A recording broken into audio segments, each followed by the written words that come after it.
ਅੱਜ ਦਾ ਲੈਸਨ ਦੇਖ ਰਹੇ ਸਾਰੇ ਵਿਦਿਆਰਥੀਆਂ ਨੂੰ ਮੇਰੇ ਵੱਲੋਂ ਪਿਆਰ ਭਰੀ ਸਤਿ ਸ਼੍ਰੀ ਅਕਾਲ।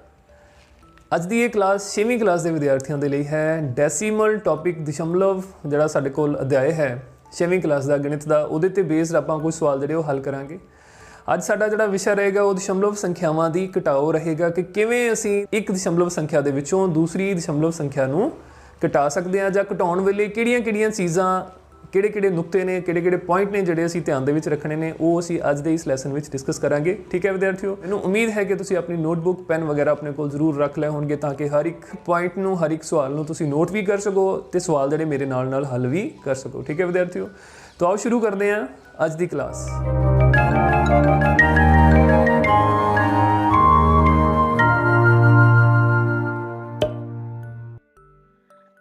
ਸੋ ਵਿਦਿਆਰਥੀਓ, ਤੁਸੀਂ ਸਕਰੀਨ ਤੇ ਦੇਖ ਸਕਦੇ ਹੋ ਕਿ ਹੇਠ ਲਿਖਿਆਂ ਨੂੰ ਘਟਾਓ। ਇਹਦੇ ਵਿੱਚ ਸਾਡੇ ਕੋਲ 5 ਸਵਾਲ ਜਿਹੜੇ ਆ ਪਹਿਲੇ ਪਾਰਟ ਦੇ ਵਿੱਚ ਦਿੱਤੇ ਗਏ ਨੇ। ਠੀਕ ਹੈ, ਸਭ ਤੋਂ ਪਹਿਲਾ ਸਵਾਲ ਹੈ ਕਿ 20.75 ਦੇ ਵਿੱਚੋਂ ਅਸੀਂ 18.25 ਨੂੰ ਘਟਾਉਣਾ ਹੈ। ਤੋ ਆਪਾਂ ਇੱਕ ਇੱਕ ਕਰਕੇ ਸਾਰੇ ਸਵਾਲ ਜਿਹੜੇ ਉਹ ਹੱਲ ਕਰਾਂਗੇ। ਠੀਕ ਹੈ, ਇਹ ਪਾਰਟ ਦਾ ਹੱਲ। ਹਾਂਜੀ, ਤੋ 20.75 ਰੁਪਏ ਦੇ ਵਿੱਚੋਂ ਅਸੀਂ ਘਟਾਉਣਾ ਹੈ 18.25 ਨੂੰ। ਠੀਕ ਹੈ, ਤੋ ਬੜੀ ਆਸਾਨੀ ਦੇ ਨਾਲ ਇਹ ਅਸੀਂ ਕਰ ਸਕਦੇ ਹਾਂ। ਅੰਕਾਂ ਦਾ ਸਮੂਹ ਜਿਹੜਾ ਸਾਡੇ ਕੋਲ ਉਹ ਪੂਰੀ ਤਰ੍ਹਾਂ ਪਹਿਲਾਂ ਬਣਿਆ ਹੋਇਆ ਹੈ। 5 ਦੇ ਵਿੱਚੋਂ 5 ਅਸੀਂ ਘਟਾਵਾਂਗੇ ਤਾਂ ਸਾਡੇ ਕੋਲ ਇਹ 0 ਪ੍ਰਾਪਤ ਹੋਏਗਾ। 7 ਦੇ ਵਿੱਚੋਂ 2 ਘਟਾਵਾਂਗੇ ਤਾਂ ਸਾਡੇ ਕੋਲ ਇਹ 5 ਪ੍ਰਾਪਤ ਹੁੰਦਾ ਹੈ। ਇਸ ਤੋਂ ਬਾਅਦ ਦਸ਼ਮਲਵ ਸਾਡੇ ਕੋਲ ਆਏਗਾ। ਫਿਰ 0 ਚੋਂ 8 ਨੂੰ ਨਹੀਂ ਘਟਾਇਆ ਜਾ ਸਕਦਾ, ਇੱਥੇ ਅਸੀਂ ਹਾਸਲ ਲਵਾਂਗੇ, ਇੱਥੇ ਸਾਡੇ ਕੋਲ 1 ਬਚੇਗਾ ਔਰ ਇਹ ਸਾਡੇ ਕੋਲ 10 ਆ ਜਾਣਗੇ। 10 ਦੇ ਵਿੱਚੋਂ 8 ਜਦੋਂ ਅਸੀਂ ਘਟਾਵਾਂਗੇ ਤਾਂ ਸਾਡੇ ਕੋਲ ਬਾਕੀ 2 ਬਚਦਾ ਹੈ ਹੇਠਾਂ। 1 ਦੇ ਵਿੱਚੋਂ 1 ਘਟਾਉਣ ਤੇ ਸਾਡੇ 0 ਪ੍ਰਾਪਤ ਹੁੰਦਾ ਹੈ। ਠੀਕ ਹੈ ਜੀ, ਤੋ ਇਸ ਤਰ੍ਹਾਂ ਸਾਡੇ ਕੋਲ ਜਿਹੜਾ ਪਹਿਲੇ ਸਵਾਲ ਦਾ ਉੱਤਰ ਹੈ ਉਹ ਸਾਡੇ ਕੋਲ ਕੀ ਬਣਦਾ ਹੈ, ਰੁਪਏ 2.50। ਠੀਕ, ਇਹ ਸਾਡੇ ਕੋਲ ਆਨਸਰ ਹੈ ਫਰਸਟ ਕੁਐਸਚਨ ਦਾ। ਇਸ ਤੋਂ ਬਾਅਦ ਦੂਜਾ ਸਵਾਲ ਹੈ ਸਾਡੇ ਕੋਲ 250 ਮੀਟਰ ਦੇ ਵਿੱਚੋਂ ਅਸੀਂ 202.54 ਮੀਟਰ ਘਟਾਉਣੇ ਨੇ। ਠੀਕ ਹੈ, ਤੋ ਇਹਦੇ ਲਈ ਅਸੀਂ 250 ਮੀਟਰ ਦੇ ਵਿੱਚੋਂ ਅਸੀਂ ਘਟਾਵਾਂਗੇ 202.54। ਠੀਕ ਹੈ, ਤੋ ਇਹਦੇ ਲਈ ਸਾਨੂੰ ਪਹਿਲਾਂ ਅੰਕਾਂ ਦਾ ਸਮੂਹ ਜਿਹੜਾ ਉਹ ਪੂਰਾ ਕਰਨਾ ਪਏਗਾ।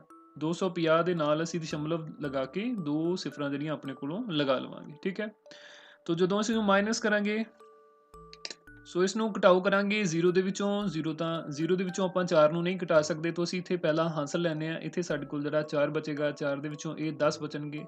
10 ਦੇ ਵਿੱਚੋਂ ਫਿਰ ਅਸੀਂ ਹਾਸਲ ਲਵਾਂਗੇ, ਇੱਥੇ 9 ਬਚੇਗਾ ਤੇ ਇਹ ਸਾਡੇ ਕੋਲ 10 ਬਣ ਜਾਣਗੇ। ਫਿਰ 10 ਦੇ ਵਿੱਚੋਂ ਹਾਸਲ ਲਵਾਂਗੇ, 9 ਬਚੇਗਾ ਤੇ ਇੱਥੇ ਸਾਡੇ ਕੋਲ 10 ਬਣਨਗੇ। ਠੀਕ ਹੈ, ਤੋ 10 ਦੇ ਵਿੱਚੋਂ 4 ਜਦੋਂ ਅਸੀਂ ਘਟਾਵਾਂਗੇ ਸਾਡੇ ਕੋਲ 6 ਆਏਗਾ। 9 ਦੇ ਵਿੱਚੋਂ 5 ਅਸੀਂ ਘਟਾਵਾਂਗੇ, ਸਾਡੇ ਕੋਲ 4 ਪ੍ਰਾਪਤ ਹੁੰਦਾ ਹੈ। ਠੀਕ, ਇਸ ਤੋਂ ਬਾਅਦ 9 ਦੇ ਵਿੱਚੋਂ 2 ਘਟਾਵਾਂਗੇ ਤਾਂ ਸਾਡੇ ਕੋਲ 7 ਪ੍ਰਾਪਤ ਹੋਏਗਾ। 4 ਦੇ ਵਿੱਚੋਂ 0 ਘਟਾਉਣ ਤੇ ਸਾਡੇ ਕੋਲ 4 ਆਏਗਾ। 2 ਚੋਂ 2 ਘਟਾਉਣ ਤੇ ਸਾਡੇ ਕੋਲ 0 ਆਏਗਾ। ਠੀਕ ਹੈ, ਸੋ ਇਸ ਤਰ੍ਹਾਂ ਸਾਡੇ ਕੋਲ ਜਿਹੜਾ ਦੂਜਾ ਸਵਾਲ ਹੈ ਇਹਦਾ ਦੂਸਰੇ ਸਵਾਲ ਦਾ ਉੱਤਰ ਜਿਹੜਾ ਸਾਡੇ ਕੋਲ ਉਹ ਕੀ ਬਣ ਜਾਂਦਾ ਹੈ, 47.46 ਮੀਟਰ। ਠੀਕ ਹੈ, ਤੋ ਇਹ ਸਾਡੇ ਕੋਲ ਸੈਕਿੰਡ ਕੁਐਸਚਨ ਦਾ ਉੱਤਰ ਜੋ ਬਣ ਜਾਂਦਾ ਹੈ। ਠੀਕ ਹੈ ਵਿਦਿਆਰਥੀਓ, ਇਸ ਤੋਂ ਬਾਅਦ ਇਸੇ ਢੰਗ ਦੇ ਨਾਲ ਆਪਾਂ C, D ਤੇ E ਜਿਹੜੇ ਸਵਾਲ ਹੈ ਉਹ ਵੀ ਹੱਲ ਕਰਾਂਗੇ। ਹਾਂਜੀ, ਤੋ C ਸਵਾਲ ਦਾ ਹੱਲ ਇਸ ਤੋਂ ਬਾਅਦ ਅਸੀਂ ਦੇਖਦੇ ਹਾਂ। C ਸਵਾਲ ਦੇ ਵਿੱਚ ਅਸੀਂ 8.4 ਦੇ ਵਿੱਚੋਂ 5.40 ਰੁਪਏ ਘਟਾਣੇ ਨੇ। ਠੀਕ ਹੈ, ਤੋ 8.4 ਦੇ ਵਿੱਚੋਂ ਅਸੀਂ 5.40 ਰੁਪਏ ਘਟਾਣੇ ਨੇ। ਠੀਕ ਹੈ, ਤੋ ਇਹਦੇ 'ਚ ਅੰਕਾਂ ਦਾ ਸਮੂਹ ਪਹਿਲਾਂ ਅਸੀਂ ਕੰਪਲੀਟ ਕਰਾਂਗੇ। ਇੱਥੇ ਸਾਡੇ ਕੋਲ ਅਸੀਂ 0 ਜਿਹੜੀ ਉਹ ਲਗਾ ਲਵਾਂਗੇ। ਠੀਕ ਹੈ, ਤੋ ਘਟਾਓ ਕਰਨਾ ਬਹੁਤ ਆਸਾਨ ਹੈ। 0 ਚੋਂ 0 ਮਾਈਨਸ ਕਰਾਂਗੇ, ਸਾਡੇ ਕੋਲ ਜਿਹੜਾ 0 ਹੀ ਪ੍ਰਾਪਤ ਹੋਏਗਾ। 4 ਦੇ ਵਿੱਚੋਂ 4 ਘਟਾਵਾਂਗੇ ਤਾਂ ਵੀ ਸਾਡੇ ਕੋਲ 0 ਹੀ ਬਣੇਗਾ। ਫਿਰ ਸਾਡੇ ਕੋਲ ਉੱਥੇ ਦਸ਼ਮਲਵ ਆਏਗਾ। 8 ਦੇ ਵਿੱਚੋਂ 5 ਘਟਾਵਾਂਗੇ ਤਾਂ ਸਾਡੇ ਕੋਲ ਜਿਹੜਾ ਉਹ 3 ਪ੍ਰਾਪਤ ਹੋ ਜਾਏਗਾ। ਸੋ ਇਹ ਸਵਾਲ ਦਾ ਜਿਹੜਾ ਉੱਤਰ ਹੈ ਉਹ ਸਾਡੇ ਕੋਲ ਕੀ ਬਣ ਜਾਂਦਾ ਹੈ, ਰੁਪਏ 3।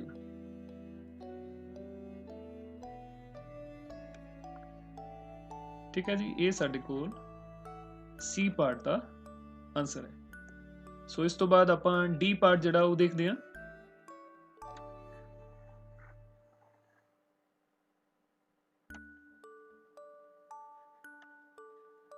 ਹਾਂਜੀ, तो डी पार्ट का हल है साडे कोल 5.206 ਦੇ ਵਿੱਚੋਂ ਅਸੀਂ ਘਟਾਉਣਾ ਹੈ 2.05 1 ਕਿਲੋਮੀਟਰ ਨੂੰ। ਠੀਕ ਹੈ, ਤੋ ਇਹਦੇ ਵਿੱਚੋਂ ਜਦੋਂ ਅਸੀਂ ਘਟਾਵਾਂਗੇ, ਸਭ ਤੋਂ ਪਹਿਲਾਂ ਆਪਾਂ ਹਜ਼ਾਰਵੇਂ ਅੰਕਾਂ ਤੋਂ ਸ਼ੁਰੂ ਕਰਾਂਗੇ। 6 ਦੇ ਵਿੱਚੋਂ 1 ਘਟਾਵਾਂਗੇ ਤਾਂ ਸਾਡੇ ਕੋਲ ਜਿਹੜਾ 5 ਆਏਗਾ। ਫਿਰ 0 ਚੋਂ 5 ਨੂੰ ਨਹੀਂ ਘਟਾਇਆ ਜਾ ਸਕਦਾ, ਇੱਥੇ ਅਸੀਂ ਹਾਸਲ ਲਵਾਂਗੇ, ਇੱਥੇ ਸਾਡੇ ਕੋਲ 1 ਬਚੇਗਾ ਔਰ ਇਹ ਸਾਡੇ ਕੋਲ 10 ਆ ਜਾਏਗਾ। 10 ਦੇ ਵਿੱਚੋਂ 5 ਘਟਾਵਾਂਗੇ, ਸਾਡੇ ਕੋਲ 5 ਬਣੇਗਾ ਔਰ 1 ਚੋਂ 0 ਅਸੀਂ ਘਟਾਵਾਂਗੇ ਤਾਂ 1 ਆਏਗਾ। ਇਸ ਤੋਂ ਬਾਅਦ ਦਸ਼ਮਲਵ ਆਏਗਾ ਸਾਡੇ ਕੋਲ। 5 ਦੇ ਵਿੱਚੋਂ 2 ਘਟਾਵਾਂਗੇ ਤਾਂ 3 ਸਾਨੂੰ ਪ੍ਰਾਪਤ ਹੁੰਦਾ ਹੈ। ਠੀਕ ਹੈ, ਤੋ ਡੀ ਸਵਾਲ ਦਾ ਜਿਹੜਾ ਉੱਤਰ ਹੈ ਉਹ ਸਾਡੇ ਕੋਲ ਬਣ ਜਾਂਦਾ ਹੈ 3.155 ਕਿਲੋਮੀਟਰ। ਠੀਕ, ਤੋ ਇਹ ਸਾਡੇ ਕੋਲ ਡੀ ਸਵਾਲ ਦਾ ਉੱਤਰ ਬਣ ਜਾਂਦਾ ਹੈ। ਇਸ ਤੋਂ ਬਾਅਦ ਆਖਰੀ ਜਿਹੜਾ ਸਵਾਲ ਹੈ ਸਾਡੇ ਕੋਲ ਪਹਿਲੇ ਪਾਰਟ ਦਾ ਈ ਦਾ ਅਸੀਂ ਹੱਲ ਕਰਾਂਗੇ।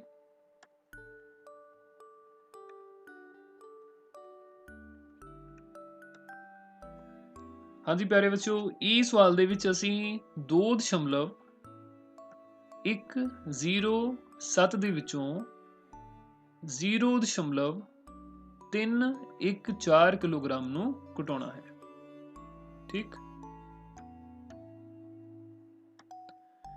ਤੋ 7 ਦੇ ਵਿੱਚੋਂ ਜਦੋਂ ਅਸੀਂ 4 ਘਟਾਵਾਂਗੇ ਸਾਡੇ ਕੋਲ 3 ਪ੍ਰਾਪਤ ਹੋਏਗਾ। 0 ਚੋਂ 1 ਨੂੰ ਨਹੀਂ ਘਟਾਇਆ ਜਾ ਸਕਦਾ, ਅਸੀਂ ਇਥੋਂ ਹਾਸਲ ਲਵਾਂਗੇ, ਇੱਥੇ ਸਾਡੇ ਕੋਲ 0 ਬਚੇਗਾ, ਇਹ ਸਾਡੇ ਕੋਲ 10 ਬਣ ਜਾਏਗਾ। 10 ਦੇ ਵਿੱਚੋਂ 1 ਘਟਾਇਆ ਤੇ ਇਹ ਸਾਡੇ ਕੋਲ 9 ਬਣੇਗਾ। ਇਸ ਤੋਂ ਬਾਅਦ 0 ਚੋਂ ਫਿਰ 3 ਨੂੰ ਨਹੀਂ ਘਟਾਇਆ ਜਾ ਸਕਦਾ, ਅਸੀਂ ਫਿਰ ਹਾਸਲ ਲਵਾਂਗੇ, ਇੱਥੇ ਸਾਡੇ ਕੋਲ 1 ਆਏਗਾ, ਇੱਥੇ ਸਾਡੇ ਕੋਲ 10 ਬਣ ਜਾਣਗੇ। 10 ਦੇ ਵਿੱਚੋਂ 3 ਘਟਾਵਾਂਗੇ ਤਾਂ ਸਾਡੇ ਕੋਲ 7 ਪ੍ਰਾਪਤ ਹੋਏਗਾ। ਠੀਕ, ਫਿਰ ਸਾਡੇ ਕੋਲ ਦਸ਼ਮਲਵ ਦਾ ਨਿਸ਼ਾਨ ਆਏਗਾ। 1 ਦੇ ਵਿੱਚੋਂ 0 ਘਟਾਉਣ ਤੇ ਫਿਰ ਸਾਡੇ ਕੋਲ 1 ਜਿਹੜਾ ਬਚਦਾ ਹੈ।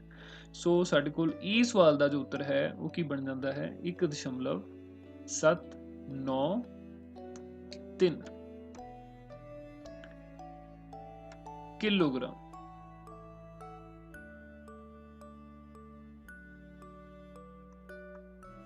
ਠੀਕ ਹੈ ਜੀ, ਠੀਕ ਹੈ ਵਿਦਿਆਰਥੀਓ, ਤੋਂ ਇਹ ਸਾਡੇ ਕੋਲ ਪਹਿਲੇ ਸਵਾਲ ਦੇ ਜਿਹੜੇ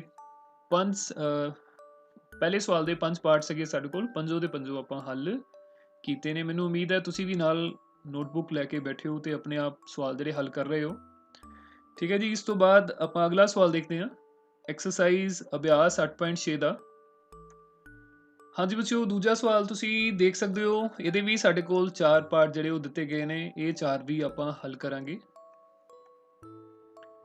ਤੁਸੀਂ ਕੋਸ਼ਿਸ਼ ਕਰਨੀ ਹੈ ਮੇਰੇ ਨਾਲ ਹੱਲ ਕਰਨ ਦੀ ਔਰ ਮੇਰੇ ਤੋਂ ਵੀ ਪਹਿਲਾਂ ਹੱਲ ਕਰਨ ਦੀ। ਠੀਕ ਹੈ, तो सब तो पहला ए पार्ट का हल जिहड़ा है वो साडे कोल 9.756 दे विचों आपां घटाउणा है 6.28 ਨੂੰ। ठीक है, हुण इहदे विच अंकां दा समूह जिहड़ा साडे कोल देखो नीचे वाला जिहड़ा साडे कोल नीचे वाली संख्या है उहदे विच दशमलव तो बाद 2 अंक ने, तो ये असीं 3 अंक जिहड़े पहलां इहनूं पूरे कर लांगे 0 अपने कोलों सिफर लगा के। तो इन्हां नूं घटाउण ते हुण 6 दे विचों 0 जदों घटावांगे साडे कोल 6 प्राप्त होएगा। 5 ਦੇ ਵਿੱਚੋਂ 8 ਨੂੰ ਨਹੀਂ ਘਟਾਇਆ ਜਾ ਸਕਦਾ ਤਾਂ ਇੱਥੋਂ ਅਸੀਂ ਹਾਸਲ ਲਵਾਂਗੇ, ਸਾਡੇ ਕੋਲ 6 ਬਚੇਗਾ ਔਰ ਇਹ 15 ਬਣ ਜਾਏਗਾ। 15 ਦੇ ਵਿੱਚੋਂ 8 ਘਟਾਵਾਂਗੇ ਤਾਂ ਸਾਡੇ ਕੋਲ 7 ਬਣਦਾ ਹੈ। 6 ਚੋਂ 2 ਘਟਾਉਣ ਤੇ ਸਾਨੂੰ 4 ਪ੍ਰਾਪਤ ਹੋਏਗਾ। ਇਸੇ ਢੰਗ ਦੇ ਨਾਲ 9 ਚੋਂ 6 ਅਸੀਂ ਘਟਾਵਾਂਗੇ ਤਾਂ ਸਾਡੇ ਕੋਲ 3 ਜਿਹੜਾ ਉੱਤਰ ਬਣਦਾ ਹੈ। तो ਇਹ ਸਾਡੇ ਕੋਲ A ਪਾਰਟ ਦਾ ਉੱਤਰ ਹੈ। ਠੀਕ ਹੈ, तो ਇਸੇ ਢੰਗ ਦੇ ਨਾਲ B ਪਾਰਟ ਦੇਖਦੇ ਹਾਂ ਅਸੀਂ। B ਪਾਰਟ ਹੈ ਸਾਡੇ ਕੋਲ 21.05 ਤੇ 15.27 ਨੂੰ ਆਪਾਂ ਇਹਦੇ ਵਿੱਚੋਂ ਘਟਾਉਣਾ ਹੈ। ਠੀਕ, तो ਸਭ ਤੋਂ ਪਹਿਲਾਂ 5 ਦੇ ਵਿੱਚੋਂ 7 ਨੂੰ ਨਹੀਂ ਘਟਾਇਆ ਜਾ ਸਕਦਾ ਤਾਂ ਅਸੀਂ ਹਾਸਲ ਲਵਾਂਗੇ। ਹਾਸਲ ਲੈਣ ਦੇ ਲਈ ਸਾਨੂੰ ਇੱਥੇ 1 ਹੈ, 1 ਦੀ ਜਗ੍ਹਾ ਤੇ ਸਾਡੇ ਕੋਲ 0 ਆ ਜਾਏਗਾ ਔਰ ਇਹ ਸਾਡੇ ਕੋਲ ਬਣ ਜਾਏਗਾ 10। ਠੀਕ ਹੈ, तो 10 ਦੇ ਵਿੱਚੋਂ ਫਿਰ ਅਸੀਂ ਅੱਗੇ ਹਾਸਲ ਲਵਾਂਗੇ, ਇੱਥੇ ਸਾਡੇ ਕੋਲ 9 ਬਚੇਗਾ ਔਰ ਅੱਗੇ ਬਣ ਜਾਏਗਾ 15। 15 ਚੋਂ 7 ਘਟਾਵਾਂਗੇ ਤਾਂ ਸਾਨੂੰ 8 ਪ੍ਰਾਪਤ ਹੁੰਦਾ ਹੈ। 9 ਦੇ ਵਿੱਚੋਂ 2 ਘਟਾਵਾਂਗੇ ਸਾਨੂੰ 7 ਪ੍ਰਾਪਤ ਹੁੰਦਾ ਹੈ। ਠੀਕ ਹੈ, ਫਿਰ ਦਸ਼ਮਲਵ ਔਰ ਇਹ ਸਾਡੇ ਕੋਲ 0 ਹੈ ਤਾਂ 0 ਦੇ ਲਈ ਫਿਰ ਸਾਨੂੰ ਇੱਥੇ ਹਾਸਲ ਲੈਣਾ ਪਏਗਾ। तो 10 ਦੇ ਵਿੱਚੋਂ 5 ਘਟਾਵਾਂਗੇ, ਇਹ 5 ਬਣੇਗਾ। 1 ਦੇ ਵਿੱਚੋਂ 1 ਘਟਾਵਾਂਗੇ ਤਾਂ ਸਾਡੇ ਕੋਲ 0 ਪ੍ਰਾਪਤ ਹੁੰਦਾ ਹੈ। ਸੋ B ਪਾਰਟ ਦਾ ਜਿਹੜਾ ਆਨਸਰ ਹੈ ਸਾਡੇ ਕੋਲ ਉਹ ਕੀ ਬਣ ਜਾਂਦਾ ਹੈ 5.78। ਠੀਕ ਹੈ, तो ਇਸ ਤੋਂ ਬਾਅਦ C ਪਾਰਟ ਸਾਡੇ ਕੋਲ ਹੈ। ਹਾਂਜੀ ਪਿਆਰੇ ਬੱਚਿਓ, C ਪਾਰਟ C ਸਵਾਲ ਦੇ ਵਿੱਚ ਆਪਾਂ 18.5 ਦੇ ਵਿੱਚ 6.79 ਨੂੰ ਘਟਾਵਾਂਗੇ। ਠੀਕ ਹੈ, तो ਇਹਦੇ 'ਚ ਤੁਸੀਂ ਦੇਖ ਸਕਦੇ ਹੋ ਪਹਿਲਾਂ ਇੱਥੇ ਸਾਨੂੰ ਇੱਕ 0 ਜਿਹੜੀ ਲਗਾਉਣੀ ਪਏਗੀ ਔਰ 6 ਦੇ ਅੱਗੇ ਵੀ ਸਾਨੂੰ ਇੱਕ 0 ਲਗਾਉਣੀ ਪਏਗੀ। ਠੀਕ ਹੈ, ਹੁਣ ਅਸੀਂ ਇਹਨੂੰ ਘਟਾ ਸਕਦੇ ਹਾਂ। 0 ਚੋਂ 9 ਨੂੰ ਨਹੀਂ ਘਟਾਇਆ ਜਾ ਸਕਦਾ ਤਾਂ ਇੱਥੇ ਸਾਨੂੰ ਹਾਸਲ ਜਿਹੜਾ ਉਹ ਲੈਣਾ ਪਏਗਾ। ਹਾਸਲ ਅਸੀਂ 5 ਦੇ ਵਿੱਚੋਂ ਜਦੋਂ ਲਵਾਂਗੇ ਇੱਥੇ ਸਾਡੇ ਕੋਲ 4 ਬਣ ਜਾਂਦਾ ਹੈ। ਠੀਕ, ਔਰ ਇੱਥੇ ਸਾਡੇ ਕੋਲ ਬਣ ਜਾਏਗਾ 10। 10 ਚੋਂ 9 ਘਟਾਏ ਤਾਂ ਸਾਡੇ ਕੋਲ ਆਏਗਾ 1।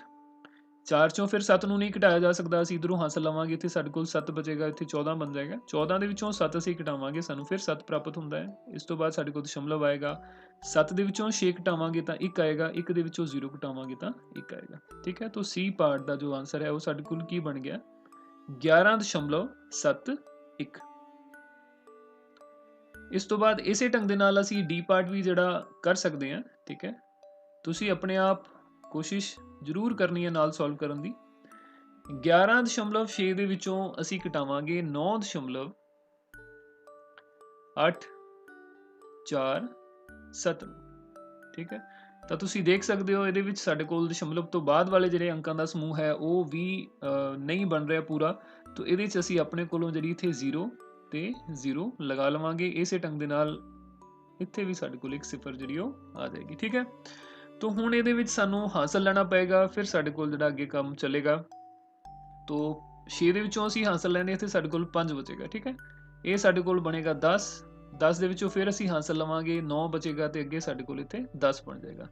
10 ਦੇ ਵਿੱਚੋਂ 7 ਘਟਾਉਣ ਤੇ ਸਾਡੇ ਕੋਲ 3 ਆਉਂਦਾ ਹੈ। 9 ਚੋਂ 4 ਘਟਾਉਣ ਤੇ ਸਾਡੇ ਕੋਲ 5 ਆਉਂਦਾ ਹੈ। ਔਰ 5 ਦੇ ਵਿੱਚੋਂ 8 ਨੂੰ ਨਹੀਂ ਘਟਾਇਆ ਜਾ ਸਕਦਾ, ਫਿਰ ਸਾਨੂੰ ਹਾਸਲ ਲੈਣਾ ਪਏਗਾ। ਠੀਕ ਹੈ, ਹਾਸਲ ਅਸੀਂ ਲੈਣੇ ਆ, ਇੱਥੇ ਸਾਡੇ ਕੋਲ 0 ਬਚਦਾ ਹੈ ਔਰ ਇਹ ਸਾਡੇ ਕੋਲ 15 ਬਣ ਜਾਏਗਾ। 15 ਦੇ ਵਿੱਚੋਂ 8 ਘਟਾਵਾਂਗੇ ਤਾਂ ਇਹ ਸਾਡੇ ਕੋਲ ਬਣੇਗਾ 7। ਠੀਕ, ਫਿਰ ਦਸ਼ਮਲਵ ਔਰ ਇੱਥੇ ਸਾਡੇ ਕੋਲ ਜਿਹੜਾ ਹੈ 0 ਹੈ, 0 ਚੋਂ 9 ਨੂੰ ਨਹੀਂ ਘਟਾਇਆ ਜਾ ਸਕਦਾ। ਹਾਸਲ ਲਵਾਂਗੇ ਤਾਂ ਸਾਡੇ ਕੋਲ 10 ਜਿਹੜਾ ਬਣੇਗਾ। 10 ਦੇ ਵਿੱਚੋਂ 9 ਘਟਾਵਾਂਗੇ ਤਾਂ 1 ਜਿਹੜਾ ਸਾਨੂੰ ਪ੍ਰਾਪਤ ਹੁੰਦਾ ਹੈ। ਠੀਕ ਹੈ, ਤਾਂ ਡੀ ਪਾਰਟ ਦਾ ਜਿਹੜਾ ਉੱਤਰ ਹੈ ਉਹ ਸਾਡੇ ਕੋਲ ਬਣੇਗਾ 1.753। ਠੀਕ ਹੈ, ਮੈਨੂੰ ਉਮੀਦ ਹੈ ਕਿ ਤੁਹਾਡੇ ਵਿੱਚੋਂ ਬਹੁਤ ਸਾਰੇ ਬੱਚਿਆਂ ਨੇ ਇਹ ਸਵਾਲ ਮੇਰੇ ਤੋਂ ਵੀ ਪਹਿਲਾਂ ਹੱਲ ਕਰ ਲਏ ਹੋਣਗੇ। ਹਾਂਜੀ ਪਿਆਰੇ ਬੱਚਿਓ, ਤੋਂ ਅਗਲਾ ਸਵਾਲ ਜਿਹੜਾ ਤੁਸੀਂ ਸਕਰੀਨ ਤੇ ਦੇਖ ਸਕਦੇ ਹੋ। ਰਾਜੂ ਨੇ ਇੱਕ ਪੁਸਤਕ 35.65 ਰੁਪਏ ਦੀ ਖਰੀਦੀ। ਉਸਨੇ ਦੁਕਾਨਦਾਰ ਨੂੰ 50 ਰੁਪਏ ਦਿੱਤੇ। ਦੁਕਾਨਦਾਰ ਨੇ ਉਸਨੂੰ ਕਿੰਨੇ ਰੁਪਏ ਵਾਪਸ ਕੀਤੇ? ਠੀਕ ਹੈ, ਤਾਂ ਇਹਨੂੰ ਅਸੀਂ ਹੱਲ ਕਰਾਂਗੇ।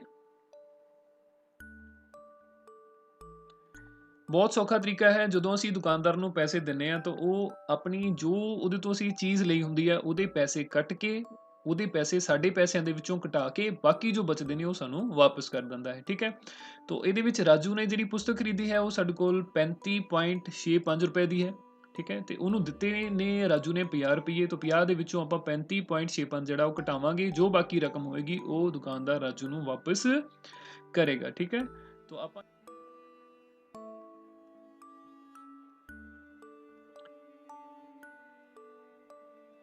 ਦੁਕਾਨਦਾਰ ਨੂੰ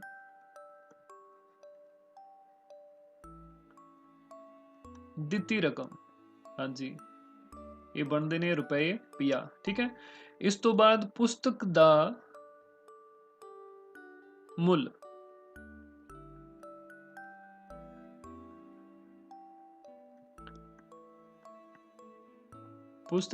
ਹਾਂਜੀ ਪੁਸਤਕ ਦਾ ਮੁੱਲ ਸਾਡੇ ਕੋਲ ਹੈ रुपए 35.65। ठीक है जी, तो बकाया राशि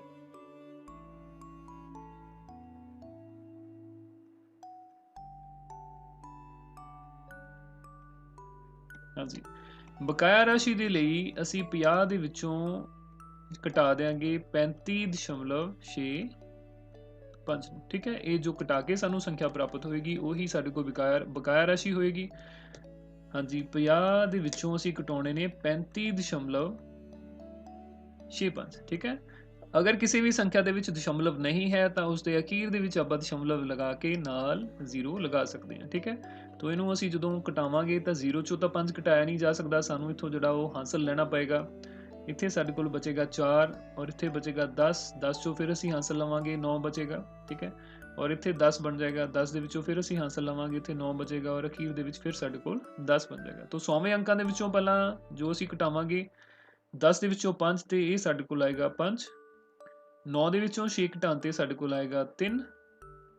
9 ਦੇ ਵਿੱਚੋਂ 5 ਘਟਾਉਣ ਤੇ ਸਾਨੂੰ ਪ੍ਰਾਪਤ ਹੋਏਗਾ 4 ਔਰ 4 ਦੇ ਵਿੱਚੋਂ 3 ਘਟਾਉਣ ਤੇ ਸਾਡੇ ਕੋਲ ਆਉਂਦਾ ਹੈ 1। ਠੀਕ ਹੈ ਜੀ, तो ਜਿਹੜੀ ਰਾਸ਼ੀ ਸਾਡੇ ਕੋਲ ਬਕਾਇਆ ਰਾਸ਼ੀ ਬਚਦੀ ਹੈ ਉਹ ਹੈ 14.35 ਆਪਾਂ ਕਹਿ ਸਕਦੇ ਹਾਂ 14 ਰੁਪਏ 35 ਪੈਸੇ। तो ਇਹ ਉਹ ਰਾਸ਼ੀ ਹੋਏਗੀ ਜਿਹੜੀ ਦੁਕਾਨਦਾਰ ਨੇ ਰਾਜੂ ਨੂੰ ਵਾਪਿਸ ਕੀਤੇ ਹੋਣਗੇ। ਠੀਕ, ਇਸ ਤਰ੍ਹਾਂ ਜਾਂ ਇਸ ਲਈ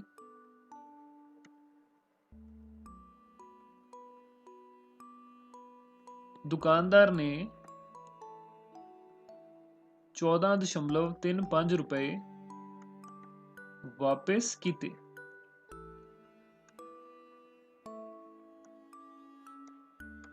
ठीक है जी, तो ये साडे कोल इस सवाल का उत्तर बनता है। ठीक है विद्यार्थियों, तो इसी ढंग दे नाल हुण असीं इस तो बाद अगला सवाल जिहड़ा वो देखते हैं। हाँ जी विद्यार्थियों, तो अगला सवाल तुसीं स्क्रीन ते देख सकते हो। राणी कोल 18.50 रुपए हैं, उसने 11.25 रुपए की आइसक्रीम खरीदी, हुण उस कोल किन्ने रुपए बाकी बचे। ठीक है, तो कुल रकम उहदे कोल पहला 18 रुपए 50 पैसे सन, उहदे विचों 11 रुपए 25 पैसे की उन्हें आइसक्रीम खरीदी है। बाकी पता करन दे लई असीं बिल्कुल उस ढंग दे नाल जिवें लास्ट क्वेश्चन दे विच असीं कीता है। राणी कोल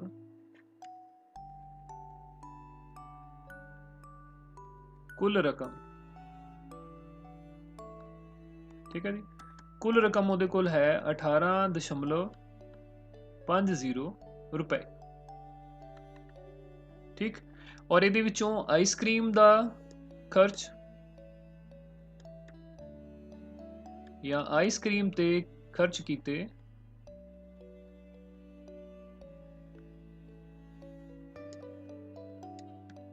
हाँ जी, आइसक्रीम ते उसने किन्ने खर्च कीते 11.25 रुपए। ठीक है, तो बाकी बचे, हाँ जी शाबाश, तुसी जरूर ट्राई करनी है, कोशिश करनी है इसनूं पहला हल करन दी। तो बाकी बच्चों दे लई असीं की करांगे 18.50 दे विचों आपां 11.25 नूं घटा देंगे। ठीक है, तो 0 चों 5 नूं नहीं घटाया जा सकता, इत्थे साडे कोल असीं हासल लवांगे तां साडे कोल आ जाएगा 4 और ये बन जाणगे 10। 10 चों 5 घटावांगे साडे कोल प्राप्त होएगा 5। ठीक है, 4 दे विचों 2 घटावांगे तां सानूं 2 प्राप्त हुंदा है, और इस तो बाद 8 चों 1 घटाया तो सानूं 7 जिहड़े प्राप्त होंदे ने, 1 चों 1 घटावांगे तां साडे कोल 0 आएगा। सो बाकी जिहड़े उहदे कोल रुपए बचदे ने वो बचदे ने 7 रुपए 25 पैसे। ठीक है, तो असीं लिख देंगे इस तरह राणी कोल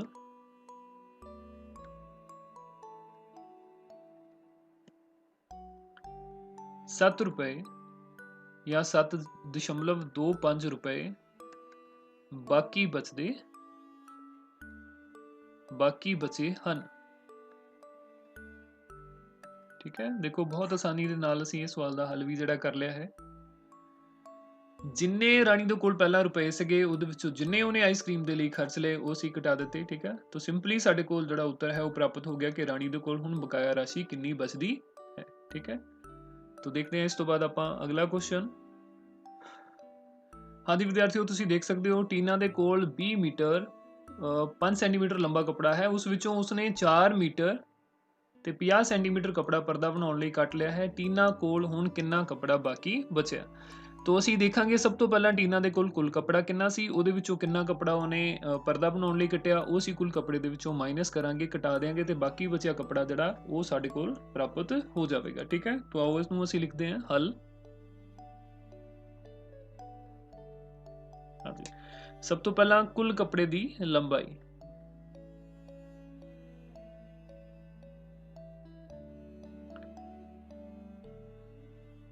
कुल कपड़े दी लंबाई, तो ये साडे कोल है 20 मीटर ते 5 सेंटीमीटर। ठीक है, तो 5 सेंटीमीटर नूं पहला असीं मीटर दे विच बदलांगे, सेंटीमीटर नूं मीटर विच बदलण लई सानूं सेंटीमीटर नूं 100 दे नाल भाग करना पएगा। तो 5 नूं असीं 100 दे नाल भाग करांगे तां ये साडे कोल मीटर दे विच बदल जाएगा। ठीक, तो ये साडे कोल बनेगा 20 जमा 0.05। ठीक है, 5 नूं जदों 100 नाल भाग करांगे तां साडे कोल 0.05 बनेगा। तो इहनूं असीं जोड़ दिंदे हां 20 दे विच, तां ये साडे कोल बन जाएगा 20.05 0.05 मीटर। तो ਇਹ ਤਾਂ ਸਾਡੇ ਕੋਲ ਹੈ ਜੋ ਕਿ ਟੀਨਾ ਦੇ ਕੋਲ ਕੁੱਲ ਕੱਪੜਾ ਹੈ ਉਸ ਦੀ ਲੰਬਾਈ। ਤੇ ਹੁਣ ਅਸੀਂ ਲਵਾਂਗੇ ਪਰਦਾ ਬਣਾਉਣ ਲਈ ਉਸਨੇ ਜਿੰਨਾ ਕੱਪੜਾ ਜਿਹੜਾ ਵਿੱਚੋਂ ਕੱਟ ਲਿਆ ਹੈ। ਤਾਂ ਪਰਦੇ ਦੀ ਲੰਬਾਈ ਜਾਂ ਪਰਦੇ ਲਈ ਕੱਪੜੇ ਦੀ ਲੰਬਾਈ, ਪਰਦੇ ਲਈ ਕੱਟੇ ਕੱਪੜੇ ਦੀ ਲੰਬਾਈ। ਹਾਂਜੀ ਪਿਆਰੇ ਬੱਚਿਓ, ਪਰਦਾ ਬਣਾਉਣ ਦੇ ਲਈ ਉਹਨੇ ਕਿੰਨਾ ਵਿੱਚੋਂ ਕੱਟਿਆ ਹੈ? 4 ਮੀਟਰ ਤੇ 50 ਸੈਂਟੀਮੀਟਰ।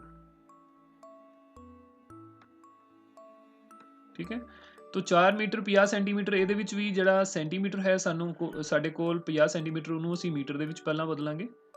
तो ਮੀਟਰ ਦੇ ਵਿੱਚ ਬਦਲਣ ਦੇ ਲਈ ਅਸੀਂ 50 ਨੂੰ 100 ਦੇ ਨਾਲ ਭਾਗ ਕਰਾਂਗੇ। ਠੀਕ, तो ये ਸਾਡੇ ਕੋਲ ਮੀਟਰ ਬਣ ਜਾਏਗਾ। तो ਇਹ ਬਣੇਗਾ 4 ਜਮਾ 50 ਨੂੰ 100 ਦੇ ਨਾਲ ਭਾਗ ਕੀਤਾ ਤਾਂ 0.50 ਸਾਡੇ ਕੋਲ ਆਏਗਾ। ਸੋ ਕੁੱਲ ਜਿਹੜਾ ਮੀਟਰ ਹੈ ਉਹ ਕਿੰਨਾ ਬਣੇਗਾ ਸਾਡੇ ਕੋਲ? 4.50 ਮੀਟਰ। ਸੋ ਕੁੱਲ ਕਪੜਾ ਟੀਨਾ ਦੇ ਕੋਲ 20.05 ਮੀਟਰ ਸੀ ਤੇ ਉਹਦੇ ਵਿੱਚੋਂ 4.50 ਮੀਟਰ ਉਸਨੇ ਕਪੜਾ ਪਰਦਾ ਬਣਾਉਣ ਲਈ ਕੱਟ ਲਿਆ। ਹੁਣ ਅਸੀਂ ਲਿਖਾਂਗੇ ਬਾਕੀ ਬਚੇ ਕਪੜੇ ਦੀ ਲੰਬਾਈ। ਬਾਕੀ ਬਚੇ कपड़े दी लंबाई। ठीक है, तो ये लिए असी की करना है? कुल कपड़े दी लंबाई भाव 20.05 दे विचों असी घटावांगे 4.50 मीटर। ठीक है, तो ये माइनस करन दे सानू जिहड़ा बाकी बचे कपड़े दी लंबाई है वो प्राप्त हो जाएगी। ठीक है, तो 20.05 ਦੇ ਵਿੱਚੋਂ ਆਪਾਂ ਘਟਾਵਾਂਗੇ 4.50। ਹਾਂਜੀ, तो ਇੱਥੇ ਅਸੀਂ 0 ਆਪਣੇ ਕੋਲੋਂ ਲਗਾ ਲੈਂਦੇ ਹਾਂ। 5 ਦੇ ਵਿੱਚੋਂ 0 ਘਟਾਏ ਸਾਡੇ ਕੋਲ 5 ਹੀ ਪ੍ਰਾਪਤ ਹੋਏਗਾ। 0 ਚੋਂ 5 ਨਹੀਂ ਘਟਾਏ ਜਾ ਸਕਦੇ ਤਾਂ ਅਸੀਂ ਹਾਸਲ ਲਵਾਂਗੇ। ਇੱਥੇ 2 ਦਾ 1 ਬਚੇਗਾ, ਇਹ ਸਾਡੇ ਕੋਲ ਬਣੇਗਾ 10। 10 ਚੋਂ ਫਿਰ ਹਾਸਲ ਲਵਾਂਗੇ, ਇੱਥੇ 9 ਬਚੇਗਾ ਔਰ ਇਹ ਸਾਡੇ ਕੋਲ ਬਣੇਗਾ 10। 10 ਦੇ ਵਿੱਚੋਂ 5 ਘਟਾਏ ਫਿਰ ਸਾਡੇ ਕੋਲ ਜਿਹੜਾ 5 ਇੱਥੇ ਪ੍ਰਾਪਤ ਹੁੰਦਾ ਹੈ। ਠੀਕ ਹੈ ਵਿਦਿਆਰਥੀਓ, तो इस तो बाद दशमलव आएगा। 9 ਦੇ ਵਿੱਚੋਂ 4 ਅਸੀਂ ਘਟਾਵਾਂਗੇ ਤਾਂ 5 ਪ੍ਰਾਪਤ ਹੋਏਗਾ। 1 ਦੇ ਵਿੱਚੋਂ 0 ਘਟਾਉਂਦੇ ਆ ਤੇ ਸਾਨੂੰ 1 ਜਿਹੜਾ ਉਹ ਪ੍ਰਾਪਤ ਹੋਏਗਾ। ਸੋ ਸਾਡੇ ਕੋਲ ਬਾਕੀ ਬਚੇ ਕੱਪੜੇ ਦੀ ਲੰਬਾਈ ਜਿਹੜੀ ਹੈ ਉਹ 15.55 ਮੀਟਰ ਪ੍ਰਾਪਤ ਹੋ ਜਾਂਦੀ ਹੈ। ਠੀਕ ਹੈ, तो इस तरह ਅਸੀਂ ਕਹਿ ਸਕਦੇ ਹਾਂ ਕਿ ਟੀਨਾ ਦੇ ਕੋਲ ਜਿਹੜਾ ਬਾਕੀ ਕੱਪੜਾ ਬਚਿਆ ਉਹ ਕਿੰਨਾ ਹੈ? 15 ਮੀਟਰ 55 ਸੈਂਟੀਮੀਟਰ ਕੱਪੜਾ ਬਾਕੀ ਬਚਿਆ, ਜਾਂ ਇਹਨੂੰ ਅਸੀਂ 15.55 ਮੀਟਰ ਕਹਿ ਸਕਦੇ ਹਾਂ। 15 मीटर ਤੇ 55 ਸੈਂਟੀਮੀਟਰ। ਠੀਕ ਹੈ, ਹਾਂਜੀ ਵਿਦਿਆਰਥੀਓ, ਇਸ ਤੋਂ ਬਾਅਦ ਸਾਡੇ ਕੋਲ ਸਵਾਲ ਤੁਸੀਂ ਸਕਰੀਨ ਦੇ ਉੱਤੇ ਦੇਖ ਸਕਦੇ ਹੋ। ਨਮਿਤਾ ਹਰ ਰੋਜ਼ 20 ਕਿਲੋਮੀਟਰ 50 ਮੀਟਰ ਦੀ ਦੂਰੀ ਤੈਅ ਕਰਦੀ ਹੈ। ਠੀਕ ਹੈ, ਇਸ ਵਿੱਚ 10 ਕਿਲੋਮੀਟਰ 200 ਮੀਟਰ ਦੂਰੀ ਬੱਸ ਰਾਹੀਂ ਤੈਅ ਕਰਦੀ ਹੈ ਅਤੇ ਬਾਕੀ ਆਟੋ ਰਿਕਸ਼ਾ ਰਾਹੀਂ तय करती है। नमिता ऑटो रिक्शा राही कितनी दूरी तय करती है? सो ये बहुत सिंपल है। सब तो पहला असीं ये लिखांगे कि टोटल कुल जिहड़ी दूरी है नमिता जो तय करती है ਉਹਦੇ ਵਿੱਚੋਂ ਫਿਰ ਅਸੀਂ ਲਿਖਾਂਗੇ ਜਿੰਨੀ ਦੂਰੀ ਉਹ ਬੱਸ ਰਾਹੀਂ ਤੈਅ ਕਰਦੀ ਹੈ। ਕੁੱਲ ਦੂਰੀ ਦੇ ਵਿੱਚੋਂ ਬੱਸ ਰਾਹੀਂ ਤੈਅ ਕੀਤੀ ਦੂਰੀ ਅਸੀਂ ਘਟਾ ਦੇਵਾਂਗੇ ਤਾਂ ਸਾਡੇ ਕੋਲ ਉਹ ਵਾਲੀ ਦੂਰੀ ਆ ਜਾਏਗੀ ਜਿਹੜੀ ਉਹ ਆਟੋ ਰਿਕਸ਼ਾ ਦੇ ਵਿੱਚ ਤੈਅ ਕਰਦੀ ਹੈ। ਠੀਕ ਹੈ, ਤਾਂ ਕਰਦੇ ਇਹਨੂੰ ਆਪਾਂ। ਸਭ ਤੋਂ ਪਹਿਲਾਂ ਅਸੀਂ ਲਿਖਾਂਗੇ ਨਮਿਤਾ ਦੁਆਰਾ ਹਰ ਰੋਜ਼ ਤੈਅ ਕੀਤੀ ਜਾਂਦੀ ਦੂਰੀ। ਨਮਿਤਾ ਦੁਆਰਾ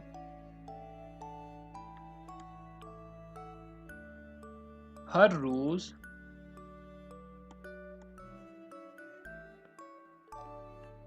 तय की जाती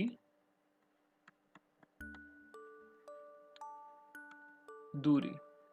हाँ जी, कितनी दूरी? 20 किलोमीटर ਅਤੇ 50 ਮੀਟਰ। ਸੋ ਮੀਟਰ ਜਿਹੜੇ 50 ਮੀਟਰ ਨੇ ਇਹਨੂੰ ਵੀ ਅਸੀਂ ਕਿਲੋਮੀਟਰਾਂ ਦੇ ਵਿੱਚ ਬਦਲਾਂਗੇ। 20 ਕਿਲੋਮੀਟਰ ਹੈਗੇ ਨੇ ਸਾਡੇ ਕੋਲ, 50 ਨੂੰ ਅਸੀਂ ਕਿਲੋਮੀਟਰ ਵਿੱਚ ਬਦਲਣ ਦੇ ਲਈ ਇਹਨੂੰ 1000 ਦੇ ਨਾਲ ਭਾਗ ਕਰ ਦਿਆਂਗੇ। ਠੀਕ ਹੈ, ਡਿਵਾਈਡ ਕਰਾਂਗੇ ਤਾਂ ਇਹ ਸਾਡੇ ਕੋਲ ਕਿਲੋਮੀਟਰ ਬਣ ਜਾਣਗੇ। ਬਹੁਤ ਸਵਾਲਾਂ ਦੇ ਵਿੱਚ ਹੁਣ ਅਸੀਂ ਇਹ ਚੀਜ਼ ਜਿਹੜੀ ਉਹ ਕਰ ਚੁੱਕੇ ਹਾਂ। ਤੋ ਇਹ ਸਾਡੇ ਕੋਲ ਬਣੇਗਾ 20 ਜਮਾ, ਹਾਂਜੀ 50 ਨੂੰ 1000 ਦੇ ਨਾਲ ਭਾਗ ਕੀਤਾ ਤੇ 0.050 ਸਾਡੇ ਕੋਲ ਬਣੇਗਾ। ठीक है, तो 20.050 ਸਾਡੇ ਕੋਲ ਇਹ ਬਣ ਜਾਂਦਾ ਹੈ ਕਿਲੋਮੀਟਰ। ਇਹ ਉਹ ਦੂਰੀ ਹੈ ਜੋ ਨਮਿਤਾ ਹਰ ਰੋਜ਼ ਤੈਅ ਕਰਦੀ ਹੈ। ਠੀਕ ਹੈ, ਇਸ ਤੋਂ ਬਾਅਦ ਆਪਾਂ ਲਿਖਦੇ ਹਾਂ ਕਿ ਬੱਸ ਦੁਆਰਾ ਤੈਅ ਕੀਤੀ ਗਈ ਦੂਰੀ ਜਾਂ ਬੱਸ ਰਾਹੀਂ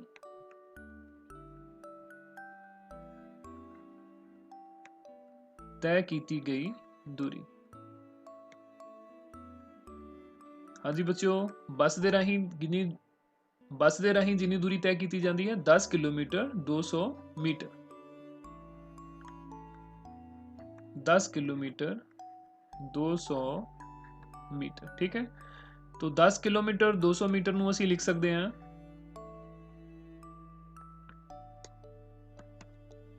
10.200 किलोमीटर। ठीक है, तो बाकी दी दूरी जिहड़ी वो ऑटो रिक्शा दे विच तय करदी है। तो ऑटो रिक्शा विच तय कीती गई दूरी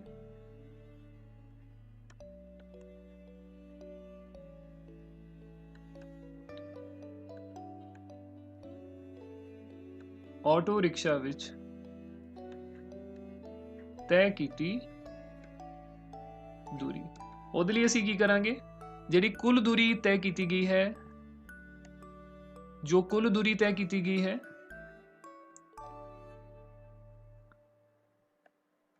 ਜੋ ਨਮਿਤਾ ਕੁੱਲ ਦੂਰੀ ਤੈਅ ਕਰਦੀ ਹੈ ਭਾਵ 20.050 ਕਿਲੋਮੀਟਰ, ਇਹਦੇ ਵਿੱਚੋਂ ਅਸੀਂ ਘਟਾ ਦੇਾਂਗੇ जो दूरी वो बस द्वारा तय कर दी है भाव 10.200 किलोमीटर। ठीक है, तो माइनस करांगे 0 चो 0 घटावांगे तो साडे कोल 0 ही आएगा। 5 चो 0 घटावांगे साडे कोल 5 प्राप्त हुंदा है। फिर 0 चो 2 नूं नहीं घटाया जा सकता, सानूं उत्थे हासिल लेना पएगा। ठीक है, इत्थे साडे कोल 1 बचेगा, ये 10 बचणगे। 10 दे विचों फिर असीं हासिल लवांगे तो 9 बच जाएगा, इत्थे साडे कोल 10 आ जाएगा। 10 दे विचों 2 असीं घटावांगे तो ये 8 बन जाएगा और 9 ਦੇ ਵਿੱਚੋਂ 0 ਘਟਾਉਣ ਤੇ ਸਾਡੇ ਕੋਲ 9 ਬਣਦਾ ਹੈ। 1 ਚੋਂ 0 1 ਘਟਾਉਣ ਤੇ ਸਾਡੇ ਕੋਲ 0 ਬਣਦਾ ਹੈ। ਸੋ ਇਸ ਤਰ੍ਹਾਂ ਸਾਡੇ ਕੋਲ ਜੋ ਉੱਤਰ ਪ੍ਰਾਪਤ ਹੁੰਦਾ ਹੈ ਉਹ ਹੈ 9.850। ਕਹਿਣ ਦਾ ਭਾਵ ਹੈ ਕਿ ਨਮਿਤਾ ਆਟੋ ਰਿਕਸ਼ਾ ਦੇ ਦੁਆਰਾ 9 ਕਿਲੋਮੀਟਰ 850 ਮੀਟਰ ਦੀ ਦੂਰੀ ਜਿਹੜੀ ਉਹ ਤੈਅ ਕਰਦੀ ਹੈ। ਠੀਕ ਹੈ, ਜਿਹੜਾ ਇਹ ਸਾਡੇ ਕੋਲ 9.850 ਕਿਲੋਮੀਟਰ ਹੈ, ਇਹਨੂੰ ਅਸੀਂ ਹੋਰ ਕੀ ਲਿਖ ਸਕਦੇ ਹਾਂ, 9 ਕਿਲੋਮੀਟਰ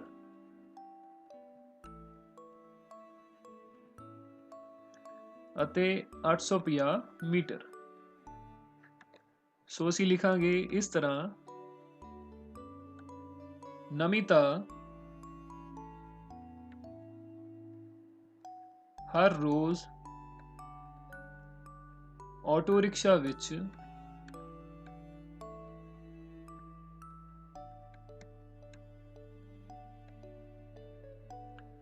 9 किलोमीटर 850 मीटर की दूरी तय करती है। मीटर की दूरी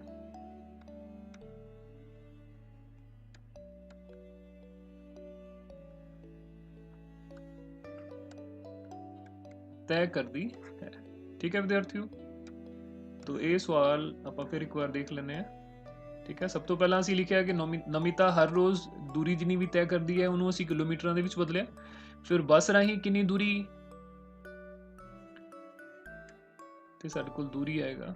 फिर बस राही कितनी दूरी तय की गई है वो असीं लिखी। ठीक है, तो उहदे विचों असीं जदों कुल दूरी दे विचों बस राही तय की दूरी नूं घटाया तो साडे कोल ऑटो रिक्शा विच तय की गई दूरी जिहड़ी वो प्राप्त हो जाती है। ठीक है विद्यार्थियों, तो ये साडे कोल अज दा आखिरी क्वेश्चन सीगा। ਮੈਨੂੰ ਪੂਰੀ ਉਮੀਦ ਹੈ ਕਿ ਅੱਜ ਦੀ ਕਲਾਸ ਦੇ ਵਿੱਚ ਜੋ ਅਸੀਂ ਡਿਸਕਸ ਕੀਤਾ ਹੈ, ਜੋ ਪੁਆਇੰਟ ਅਸੀਂ ਡਿਸਕਸ ਕੀਤੇ ਨੇ, ਜੋ ਸਵਾਲ ਅਸੀਂ ਹੱਲ ਕੀਤੇ ਨੇ, ਹਰ ਇੱਕ ਸਵਾਲ ਨੂੰ ਬਹੁਤ ਚੰਗੇ ਢੰਗ ਦੇ ਨਾਲ ਤੁਸੀਂ ਸਮਝਿਆ ਹੋਵੇਗਾ ਤੇ ਆਪਣੀ ਨੋਟਬੁੱਕ ਤੇ ਨੋਟ ਵੀ ਕੀਤਾ ਹੋਵੇਗਾ।